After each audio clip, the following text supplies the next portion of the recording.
everyone, and welcome to this episode of ctl-alt-del-church.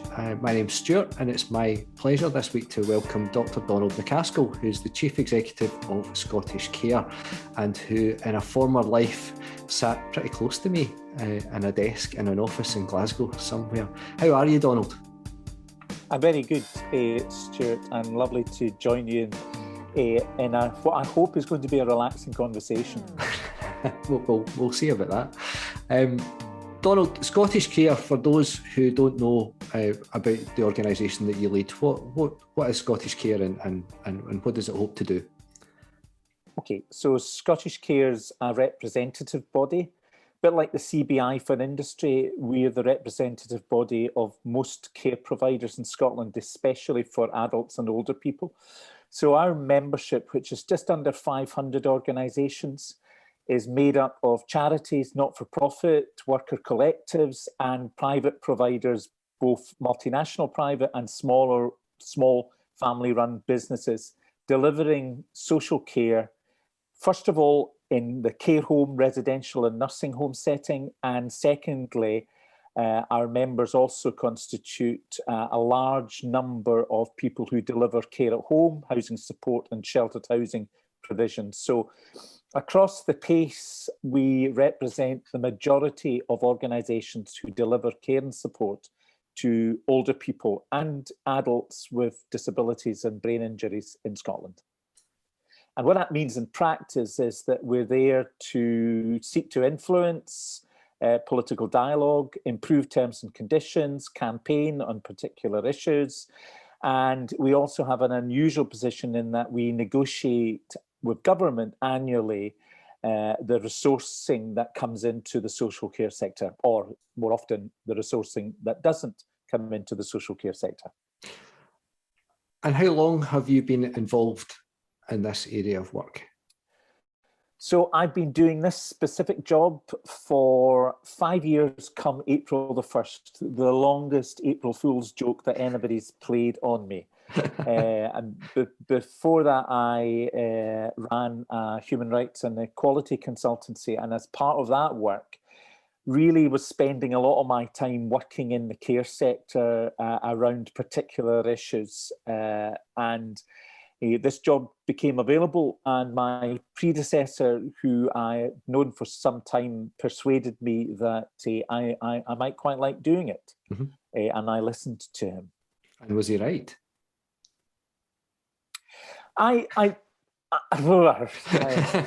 Who's going to see this? I thoroughly enjoy 90% of my job, which is about something that I'm very passionate about, and that is advancing and speaking up and advocating for the rights of older people in Scotland. I think we have, as a society, shamefully misunderstood and failed to focus on the priorities of older people. We've scapegoated and stereotyped. We failed to properly understand that older people have contribution and capacity to make, that they're not on a dust heap. They are critical citizens of our community. And so that ability to advocate, to argue, has been good. Mm-hmm. There are other dimensions which have been challenging. Sorry. Yes.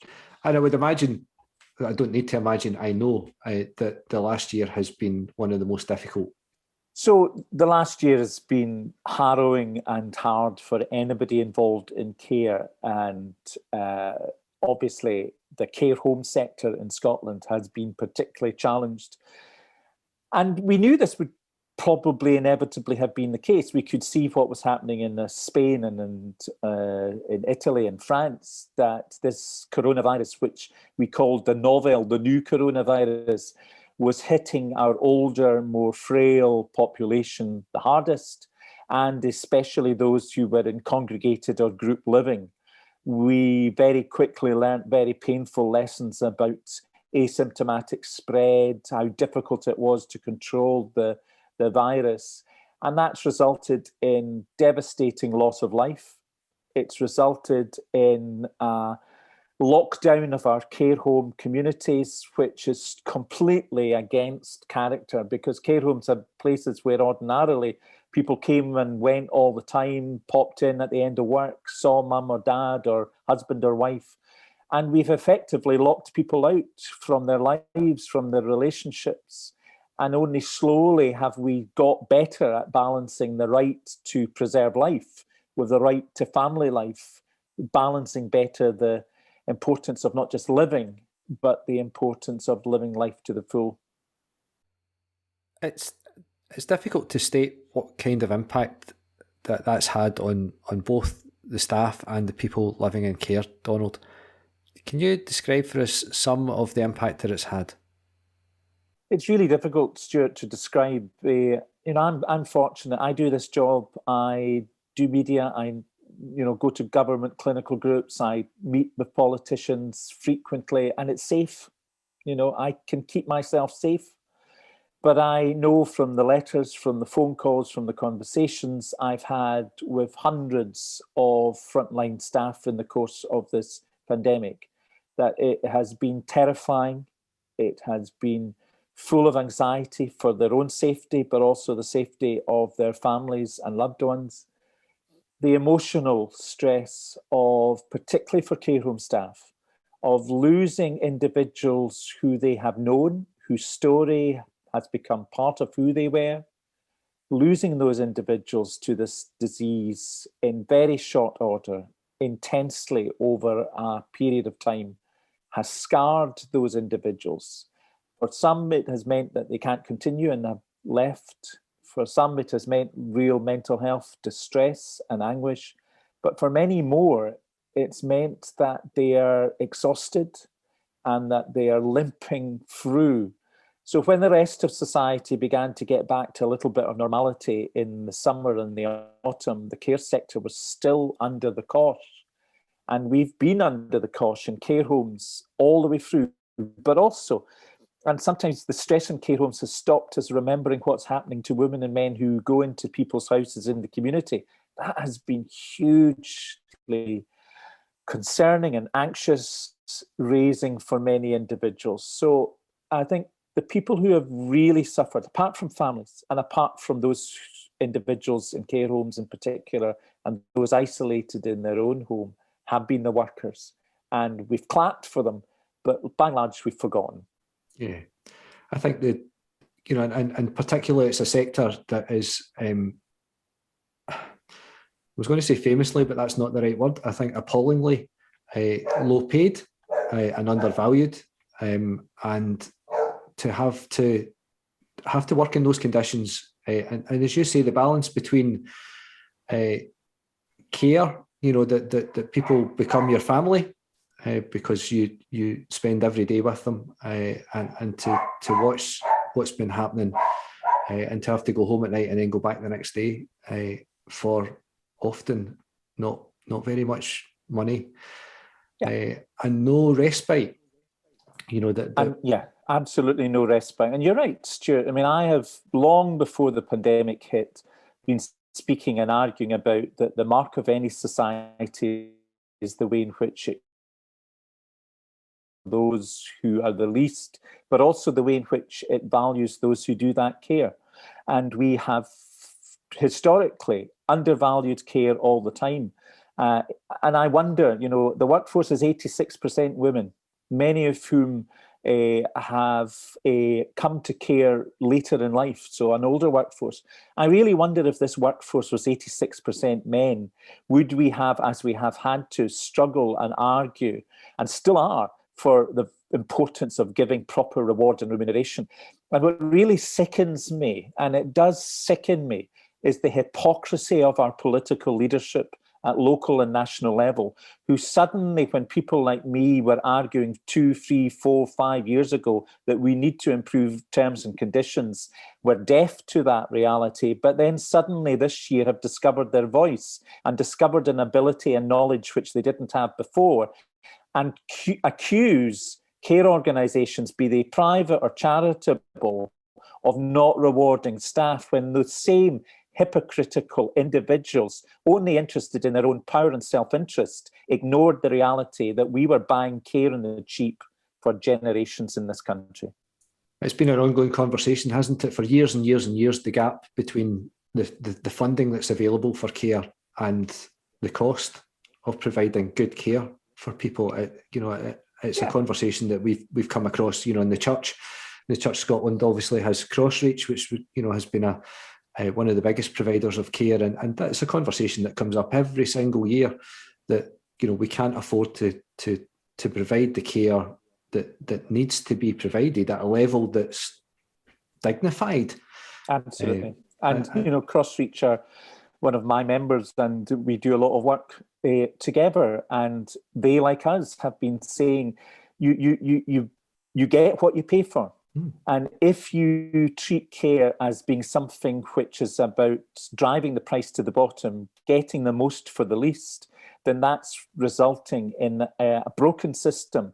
And that's what we've got. So the pandemic exposed all that. It shone a light on the fact that we were treating people who care in such an iniquitous manner. I only hope that those same politicians continue to find a voice. But also, Stuart, we can't just, and I don't just blame politicians, I blame everybody else, including myself, because we're all culpable in saying that actually we should be trying to get care as cheap as possible, that people, when they get to a certain age, or people, if they happen to have a certain designation because of a disability, that they've got nothing to contribute, nothing to share to society. And I think it's a mark of our discrimination against those who need support that we're where we are now. Your background is, as you said, is in human rights. You've been a passionate advocate for years and years of the worth of people and the contribution that they can make. And you've mentioned it again there, Donald. So in terms of kind of moving the conversation out a bit, what does that look like for us? We, as you've said, we've tended to often forget about people who are in care. We don't come into contact with them unless our own relatives are in a care setting. We maybe walk past, we maybe know somebody who works in that sector, but actually we've been particularly bad at valuing older people generally, but particularly those who live in some kind of care setting. So what does that look like in terms of your kind of vision for how we might engage with and value older people? So I think the future has to be bright. It's a future which can only be better than what the reality of the present is, but it can only happen if we, all of us collectively, work to enable that to happen.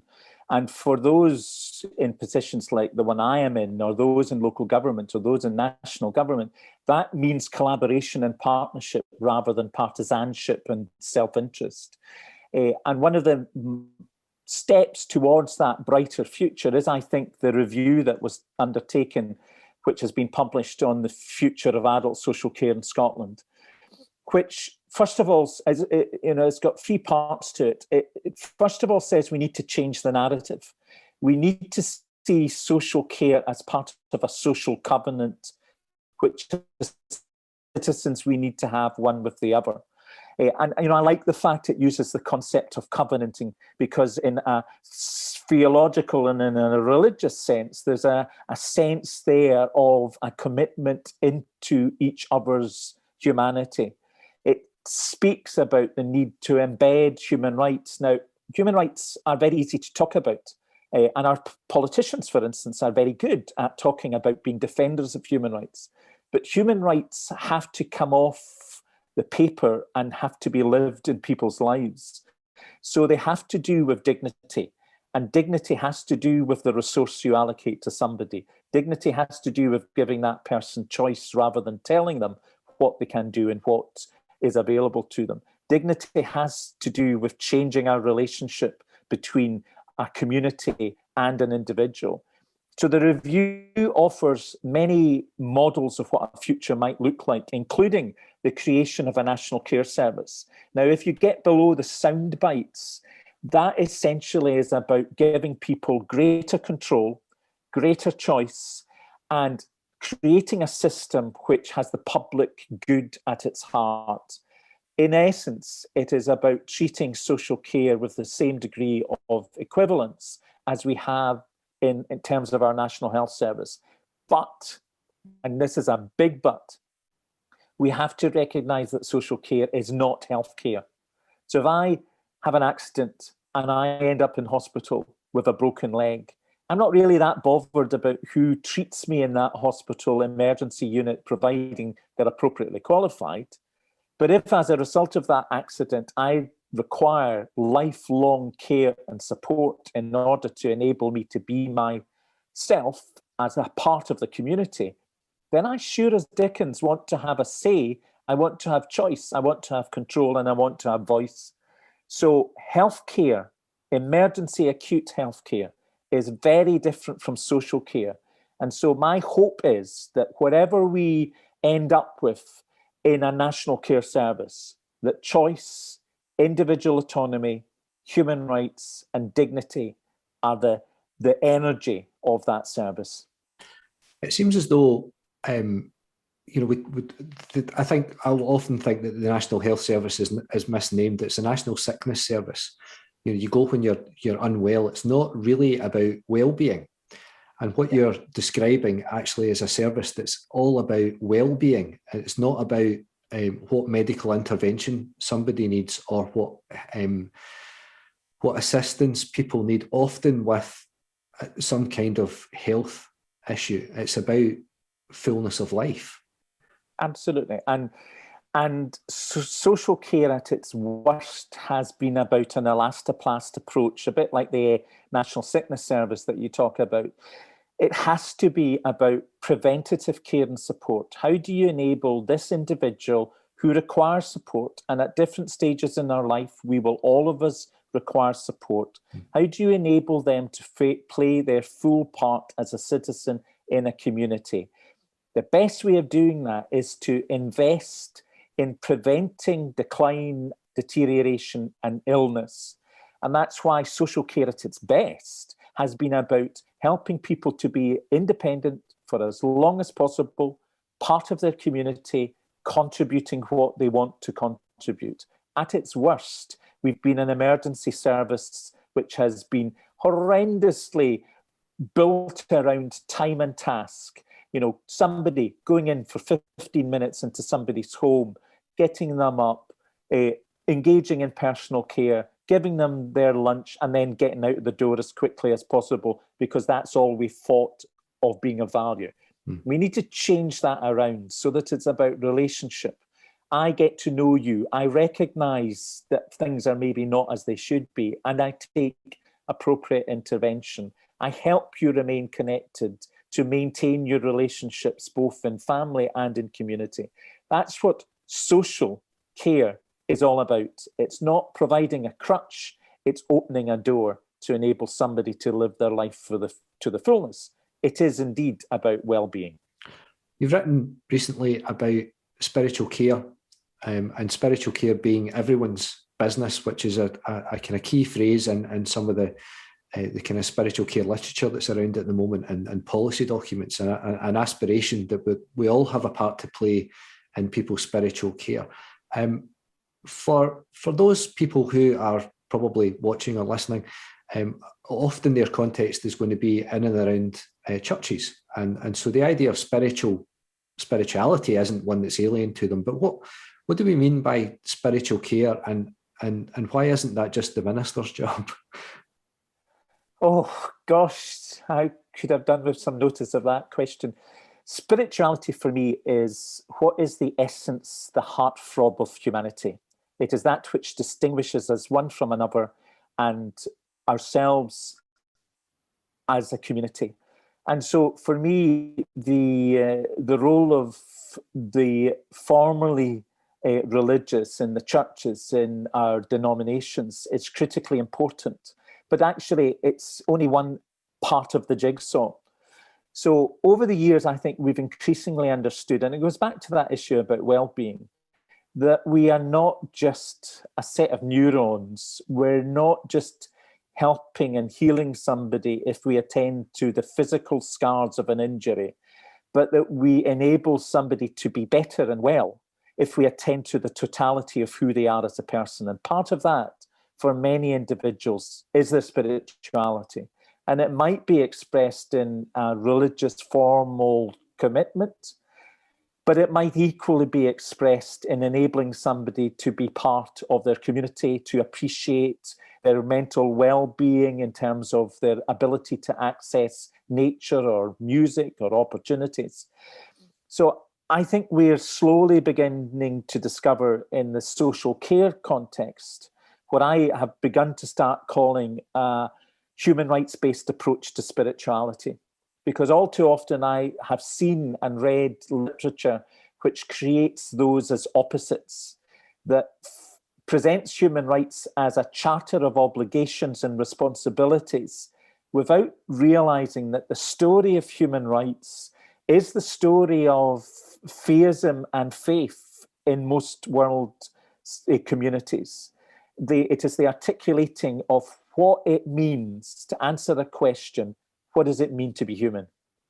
And in human rights terms, that has been defined in legal ways as about upholding dignity, treating people in a manner which accepts their individuality and being part of a community, not being inhumane, not using torture, etc. All the articles of human rights. Now, every single one of them, of those articles which were established in the modern era in New York after the horrors of the Second World War, to me, is a sentiment about spirituality.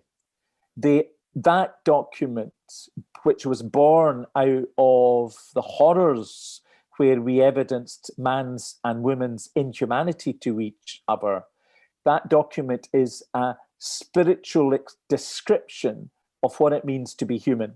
And I think we need to get away from the false polarity which puts human rights on one side and spirituality on another, and start articulating a spirituality of human rights. Practically, I'm thinking about what that might look like for us. I can speak from my own experience here. We have a range of care settings. We have kind of sheltered housing. We have 2 residential homes of kind of slightly different types. One a nursing home and one a residential care setting, as well as a huge amount of people in our community who will be receiving care at home. And for some of them, some of that's about being able to obviously engage in their community, but for us in the church, that's about them still continuing to be able to be engaged in all that we do. But for those who can't come, so there's a kind of sense that some people just can't come, so we go to them. And the question for me has always been about, well, but what do we do when we get there? Because the temptation is always just to replicate what they would have got if they'd come to us. So we provide a church service in a care setting, which I'm sure is fine, but I'm not sure that it completely gets to the heart of what you're talking about, because it's still about me standing at the front of a room. We sing some songs, we say some prayers, there's some kind of talk, and that's fine because that's important to people, and has been important to people and continues to be something that they miss or look forward to. But it doesn't answer your aspiration there, does it? No, but I think we have to accept that a formal religious tradition has been more authentic than many other forms of support to those who have required support, whether in residential or nursing care, than many others. I mean, in essence, for me, Christianity has always been a conversation religion. It's about creating community through contact. It's about enabling individuals to feel as if they are heard and to have their story and their humanity valued by another and included and taken into a community. Now, when you and I worked together, I probably did too much talking and not enough listening. The older, and it does come with age, I apologize not to suggest that you're as old as I am, but I listen more. And this pandemic year has made me have to listen a lot more. And I've not just heard what somebody has said, but also the way in which they've said it, and maybe what Desmond Tutu famously said, the silence between the words. And that, in essence, I think, is the contribution and gift of the churches in community, in care facility, and everywhere, to create that space so that people can authentically tell their story, feel that it is being heard, and know that they belong in the telling of that story to a community which is there to uphold, to support, but to be changed by their individual telling of the story. And sadly, I think too many times we have a very transactional view of what care is, which is tasks to be done on somebody, rather than a relationship to be built with somebody. The churches have an intrinsically critical role in creating a spirituality which rests on listening, enables that sense of inclusion, and changes the whole of community as a result of people feeling that their story's been heard. That comes about through partnership, doesn't it? That we need to do that together. I can't, from over here, provide that to someone who's over there.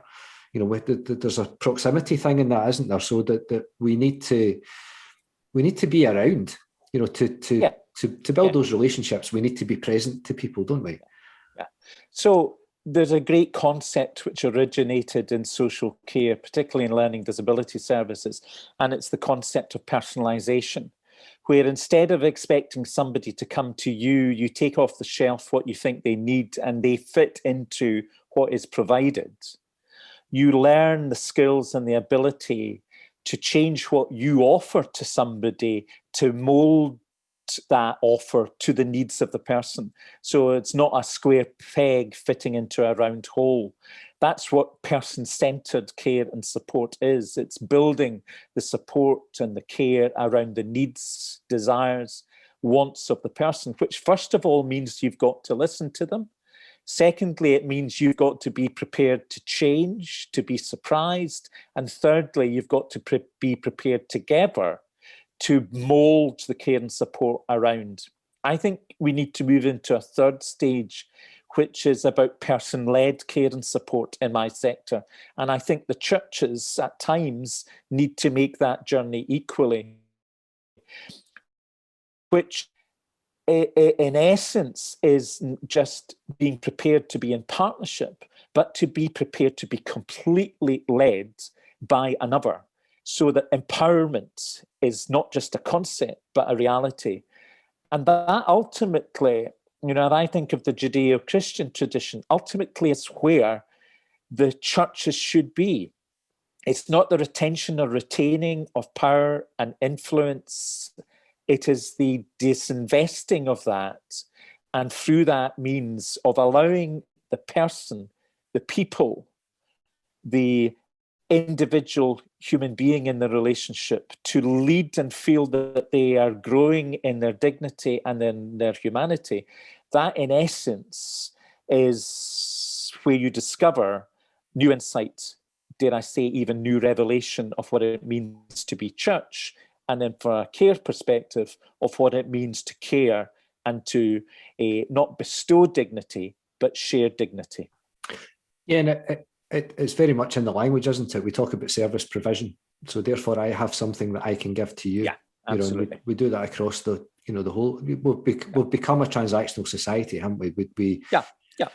You know, I have a thing. I'll give it to you, and you pay me for it, or you do something of equal value back. And it is about, you know, I find it fascinating that personalization. Now, if you go if you look online, or if you go to a marketing event for some of the perfume companies, let's take that as an example, it's all about the language of personalization. How do we change what we offer to better fit the needs of somebody? And how do we converse with that customer to help them understand not just our story and what we offer, but to influence us? And it's somewhat ironic that at its worst, and I'll, don't shoot me down for this, at its worst, formal religion and the churches have been very transactional and not sufficiently relational.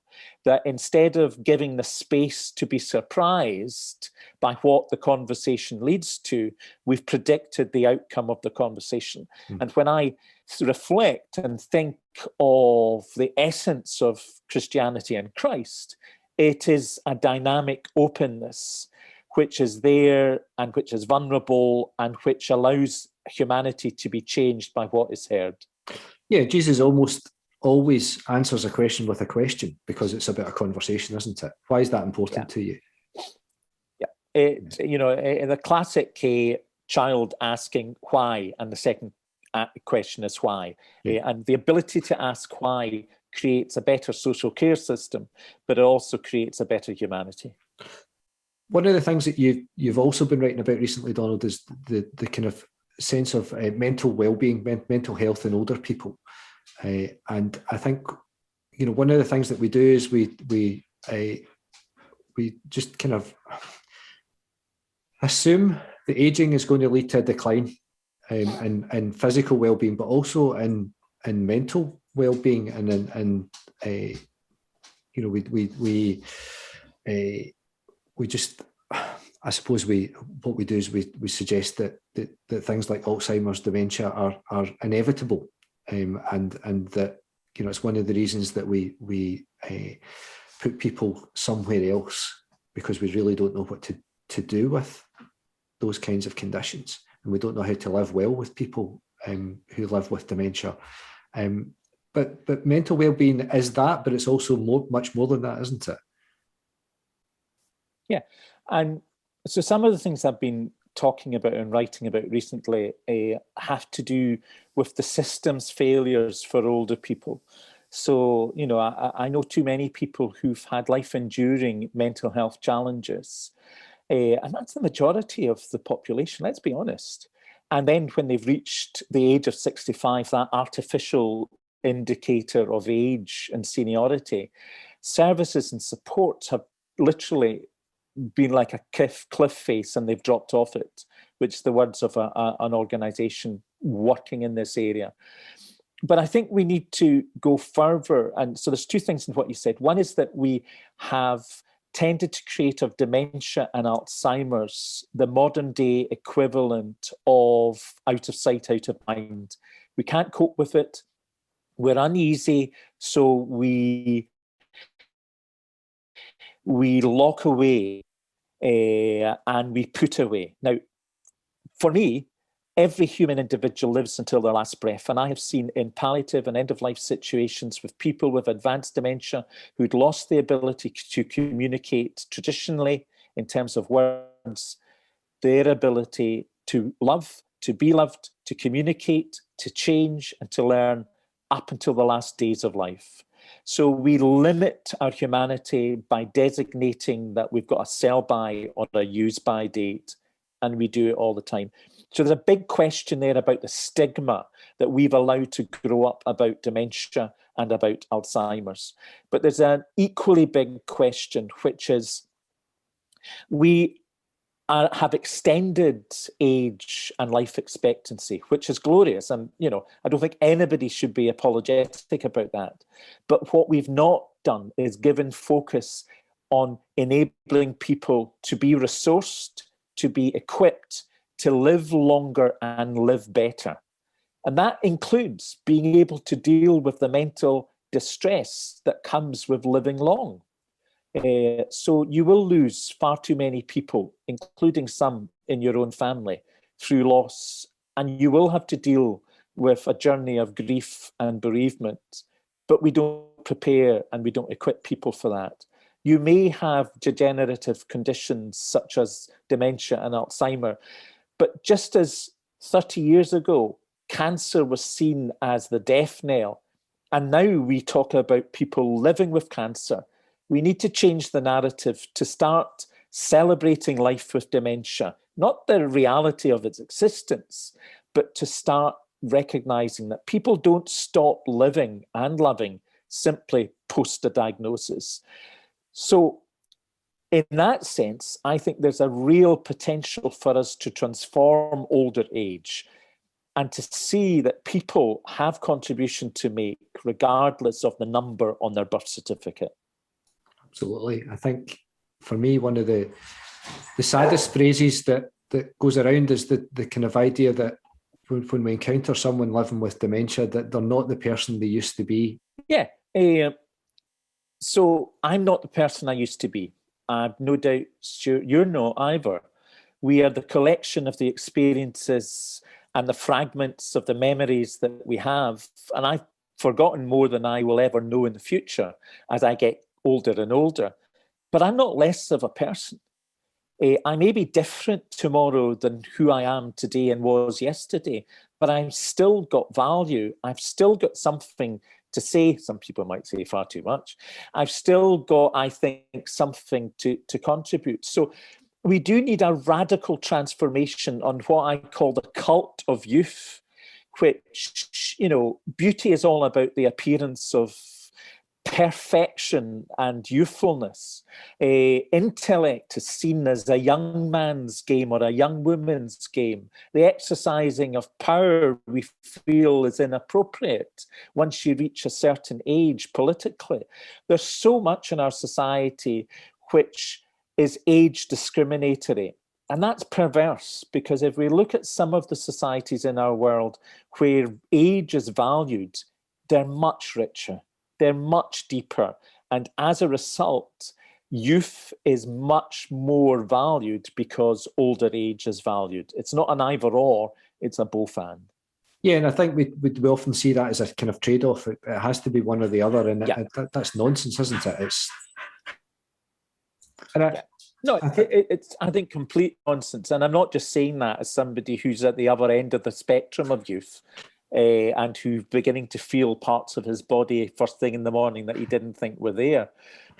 We've got to move forward confidently in age, rather than be crippled by a culture and a society which limits us. The disability civil rights movement articulated the concept of the social model of disability, which basically says that I in myself am not disabled or broken or not whole. It is what you and society do to limit, to put barriers up, to prevent me from exercising my full humanity, which is the disability. And I think we need to view age in exactly the same way. We need to value the potential of age rather than continually emphasizing the cost of it. Absolutely. And particularly because our older population, if for no other reason, is a growing segment of our society. We really need to take seriously the idea that people are much more able, much more active, and as you've said already, living longer with complex conditions often. Yeah, and I before the pandemic, when I was able to be in and out of places like care homes or community centres and day centres, and I did that. I tried to do that a lot so that I wasn't just somebody talking from some ivory tower.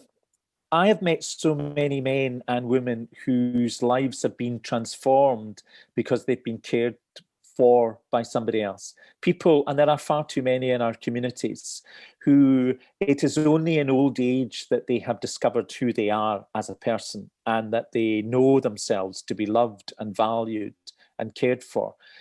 There are so many people out there who have lived their adult life with heavy scars, and sometimes it is care and in care settings that they are enabled to finally live. And that's what care should be about. It's not doing for, it's enabling somebody to flourish, an old Scottish concept of coming into your fullness as a human being. And I think we do that until we die. We don't finish flourishing when we reach a certain age. Donald, I want to take you into a more difficult area that we began by talking about the pandemic, and it's kind of flowed through the conversation. And you mentioned the idea that as we live longer, that the idea of grief and loss becomes it's something that becomes a bigger part of our lives, and that's inevitable. I wonder, I'm sure you've given a lot of thought to what happens next, in terms of our recovery in some senses, but are kind of dealing with the kind of collective trauma of the last year, and with particular reference to people who have been unable to grieve in the way that we would normally grieve, and our kind of rites and rituals and conversations even around about that have been stifled in a way that's really damaging and difficult for folks. So do you, is the sector having that conversation about what happens next? Yeah, we are, but I suppose we've always been having those conversations. So for 18 months before the pandemic, one of the most rewarding parts of my job was that I chaired a group of individuals from different parts of society, from the hospices, from national charities such as Marie Curie and organisations like the Inspectorate, the government, and others, in drawing up Scotland's National Bereavement Charter. And it's a set of statements describing the sort of society which supports people in their grief and in their bereavement, the sort of society we want Scotland to be, where people are able to talk about death and dying, and therefore to feel supported in so doing. And if they find it difficult, that there are the adequate supports around to help them in that journey. And we launched it just at the early stage of the pandemic because we felt it was needed, and a lot of work's been done on it since. I have a personal concern that our rush towards recovery and our desire to get back to what we call normal, even the new normal, will mean that we fail to do the work that is necessary. And bereavement is a working task. It's not something that happens to us. It's something we have to work through with ourselves and others. That we will be so concerned about rushing into the future that we'll not do the work that we need to do. So we need to, I think, as a nation and as individuals, own up to the experience of real heartache and hardness, whether it's through the job that we've done or the fact that many of us will have lost loved ones during the pandemic period. We need to think about how can we find ways in which we can say goodbye, hear the story, share the memories of those whose funerals we've not been able to attend, and those whose lives feel as if they have been somehow or other brushed out of our memory and experience. And the care sector certainly needs to do a huge amount of work in supporting staff and families and residents in care homes around their loss. There is a concept that's been recently developed called the COVID grief syndrome. And that focuses particularly on the hard experience of frontline staff who've experienced multiple loss. But we, all of us, I think, need to recognise that there is a journey of grieving which we need to make, which should be at the heart of our recovery. And it's not just national moments of remembrance, though those are important. It has to be creating space and place for everybody to do their own work of grieving. It's been almost a year since the care sector was locked down. It was slightly before the rest of us were confined to our homes. Looking forward, what do you see? I think one of the things that we've all had to do is try and live with a degree of uncertainty that we're all uncomfortable with. But as you look forward, what do you feel the next months and even year looks like in your sector? So there will be months of challenge, and I think some of those have to do with how you get back to something a bit like normal. And the biggest challenge is, how do we restore family relationships in care settings in a safe way? Because the virus is still out there, and it will be out there for probably many years to come. So we have to learn to manage and to live in the face of a virus. So that's a big challenge. there's a huge economic challenge about how we sustain care, how we better reward our workers, and how we transform and build a national care service. I, however, am hopeful. I'm hopeful that we will never again think of care as something which is not intrinsic to our society. I'm hopeful that we will see care as a foundation stone of who we want to be as a nation. And I'm hopeful that in our own communities, we won't be in that situation where we walk by a care home or a residential home and thinking that the people in there have nothing to say to me, nothing to share with me, and nothing to contribute to life outside. So the barriers and the walls need to fall down in order for us to come together much better as a community, where those who have lived their lives and live their lives still with contribution to make help to change my story and the story of those around me. So I'm more hopeful, not just because we have to be hopeful, but because I don't think we will forget the lessons of the last year. Donald, it's been fascinating to talk to you. Thank you so much for your time. I realise how busy you are and how difficult the last year has been for you. So it's been wonderful to catch up and to hear Stuart, your likewise. thoughts.